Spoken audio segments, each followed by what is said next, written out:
আজকে বানাবো নকশা বড়ি। তার জন্য প্রথমেই বিউলির ডাল নিয়ে নিয়েছি।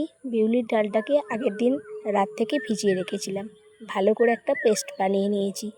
এবার প্রথমেই পোস্ত একটা থালার মধ্যে নিয়ে নিয়েছি, আর একটা পাউচের মধ্যে কেক নাজাল দিয়ে ভালোভাবে মুখটা সিল করে নিয়ে এবার সুন্দর করে গয়না বড়িগুলোকে দিয়ে দেবো। এটা আপনারা গয়না বড়িও বলতে পারেন বা নকশা বড়িও বলতে পারেন। এটা ভালোভাবে খুব আস্তে আস্তে দিতে হবে। আপনারা যে কোনো শেপের দিতে পারেন। আমি তো অনেকগুলো কলকাও দিয়েছি বা গোল গোল করে দেওয়ার চেষ্টা করেছি।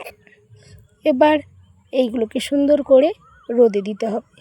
আপনারা চেষ্টা করবেন এটা রোদের মধ্যেই দেওয়ার, তাহলে বড়িগুলো খুব ভালো হবে। আর কিছুটা তিল দিয়েও বানিয়েছিলাম। পোস্ত তিল দুটোই খেতে ভালো লাগে। এবার বেশ কয়েকদিন ধরে শুকনো করতে হবে। এটা একটু আস্তে আস্তে আপনারা নেড়ে উল্টে দেবেন। একদিকটা যখন শুকনো হয়ে যাবে তখনই কিন্তু উল্টাবেন। তারপর যখন দেখবেন হালকা শুকনো হয়ে গেছে, এটা কমপক্ষে 4 থেকে 5 দিন রোদে দেবেন। রোদে দেওয়ার পর দেখুন কতটা সুন্দর হয়ে গেছে না। এই বড়িগুলো খুব ভালো লাগে। এগুলো আপনারা প্রায় 6 থেকে 7 মাস ধরে রেখে দিতে পারেন। যখন মন গেল তখনই ভেজে খেতে পারবেন।